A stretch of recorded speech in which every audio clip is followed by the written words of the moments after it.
Bonjour à toutes et tous, bienvenue aujourd'hui entre ciel, terre et mer.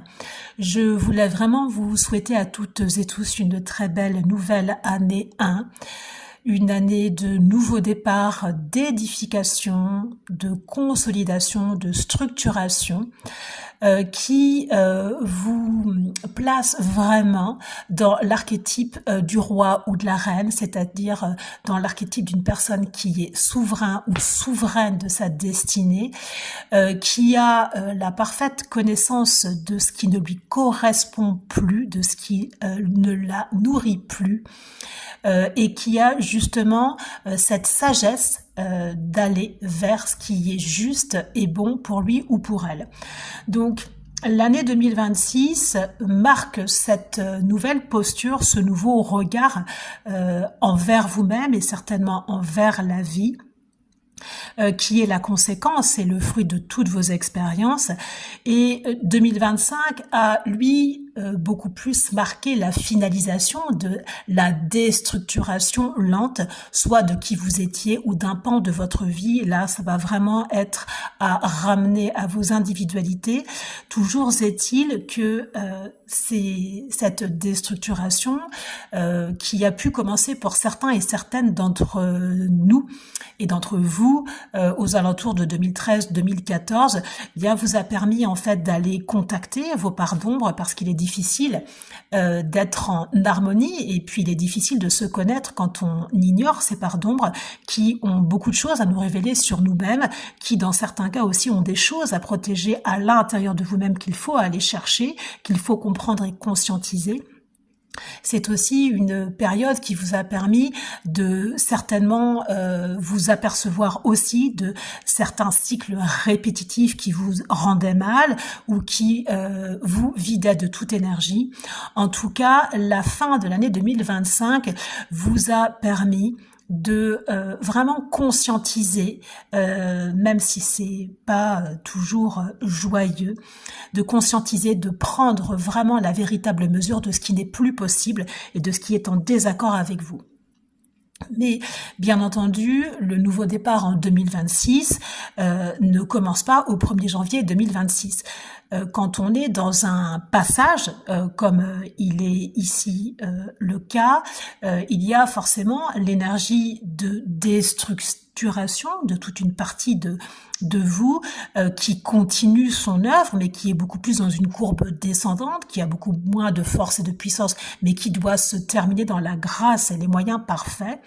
Et on va dire que l'année 2026 s'appuie aussi sur une partie des cendres de l'année 2025, un peu comme le phénix qui renaît de ses cendres, qui s'appuie sur la parfaite compréhension, peut-être aussi de ses erreurs, qui ont permis aussi de mettre fin à certains comportements. Et cette année 2026 vous permet vraiment de vous appuyer sur cette conscientisation et sur des fondations qui sont beaucoup plus solides pour commencer son ascension.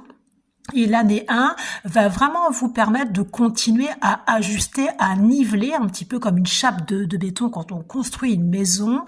Voilà, les derniers petits dénivellements. Ne vous inquiétez pas s'il en reste parce que c'est nécessaire. On va dire que 2025, comme je suis dans un langage un peu bâtiment, travaux publics, c'était vraiment le gros du chantier qui a été terminé, et surtout, je veux dire terminé en conscience, ce qui ne veut pas dire que ce n'a pas été souffrant, mais en conscience. Et même s'il y avait de la souffrance, la façon de clôturer vous a apporté quand même une forme de joie. Et si vous êtes très honnête avec vous-même, vous devez quand même sentir que vous êtes content d'avoir lâché soit une partie de votre vie, ou soit un pan de votre personnalité, ou une relation, ou une façon d'être. Après, comme je vous le disais, c'est à ramener à vous-même. Donc là, vraiment, 2026, cette année 1, vous permet vraiment d'être souverain et souveraine. Vous êtes dans l'archétype du roi ou de la reine, et plus du tout dans l'archétype en fait de la victime ou de l'enfant, ou encore du sauveur. Et il faut être forcément en gratitude de toutes les expériences qu'on a pu vivre, aussi négatives qu'elles aient pu être, et forcément les expériences positives également. parce que c'est vraiment ce qui vous constitue et ce qui vous structure un petit peu à l'échelle de la résilience. Et je voulais préciser également, là, pour les hypersensibles, parce que donc c'est un public que je suis dans mes accompagnements, et puis je le suis également. Alors, hypersensible TDAH, beaucoup d'hypersensibles ont trouvé plus de facilité à gérer en tout cas les émotions, c'est-à-dire que l'hypersensibilité, on est et on grandit et on meurt avec, bien entendu. Par contre, quand on sait qu'on est hypersensible et quand on sait surtout que c'est un magnifique cadeau, on apprend à la gérer. Et justement, la fin 2025 et le début de l'année 2026, vous avez dû constater un changement dans votre façon de gérer l'émotion. Il y a certainement certaines expériences qui sont venues vous chercher encore pour peut-être venir voir où vous en étiez. Et même si vous avez des déclenchements comme vous pouviez avoir avant, ils sont conscientisés avec beaucoup plus de facilité, avec beaucoup plus de justesse et de rapidité. Donc faites-vous confiance, vous êtes sur le bon chemin. Et vous devez sentir une forme de sécurité matérielle, même si financièrement c'est pas encore ça. Il y a quelque chose de très solide et qui vous permet justement d'être très relié aux sphères plus célestes et relié aussi à votre intuition.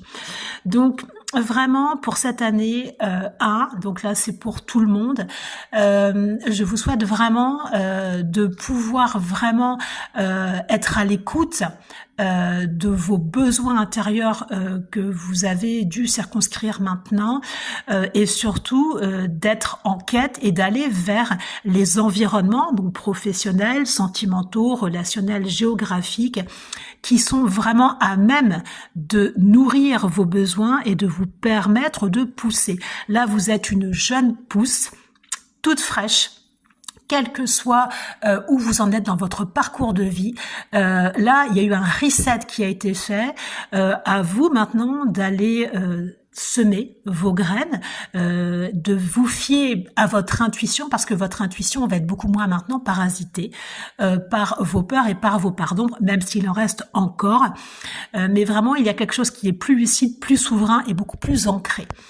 Donc vraiment, je vous souhaite cette cohérence maintenant entre l'intérieur et l'extérieur. Maintenant que vous savez un peu mieux qui vous êtes, même beaucoup mieux qui vous êtes, et que surtout vous avez fermé la porte carrément à des personnes ou à des fonctionnements ou à des comportements ou à des fondations de votre personnalité. Vous avez clôturé une porte définitivement en paix et en lucidité et en conscience.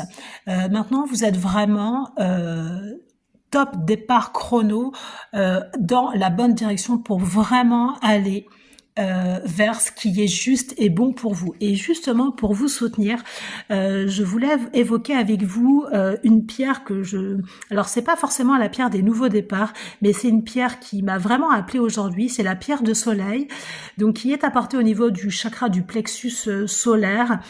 C'est une pierre aussi pour l'affirmation. Et je vais vous lire son descriptif. Donc en fait, la pierre de soleil dégage de la vitalité, de la bonne humeur et de l'optimisme. Il favorise le lâcher-prise et aide à ne plus se soucier du regard des autres. Et on dit que c'est une pierre d'amitié et de rencontre. Et justement, pour toutes les personnes là qui ont clôturé des sphères relationnelles, toxiques, sentimentales, eh bien c'est le moment là, en plus avec la configuration d'aujourd'hui et de demain, où il y a en fait un Vénus et un Mars qui sont conjoints, qui ne l'ont pas été depuis très longtemps. Armez-vous de cette abondance, de cette joie, de cette couleur énergétique à l'intérieur de vous, de pierre de soleil, qui est orange pailleté, pour justement commencer à retisser du lien social de qualité et pas de quantité, parce que on n'est pas tout seul sur Terre, bien entendu, mais dans les process d'individuation, on est souvent en solitude, et maintenant c'est le moment de vous réouvrir aussi. Cette année 1, c'est l'éclosion, c'est vous réouvrir et réattirer des personnes, enfin pas réattirer, mais attirer, maintenant que vous êtes beaucoup plus en vibration stable, peut-être lumineuse, joyeuse, parce que vous avez éclairci beaucoup de choses. Vous allez voir que votre environnement va changer. Donc aidez-vous de cette pierre-là si ça vous parle. Eh bien, écoutez, je vous souhaite une très belle année 1 et je vous dis à très bientôt. Le prochain podcast sera sur l'hypersensibilité et le bruit, dont j'entends beaucoup parler en ce moment dans mes consultations. Belle journée à vous. Au revoir.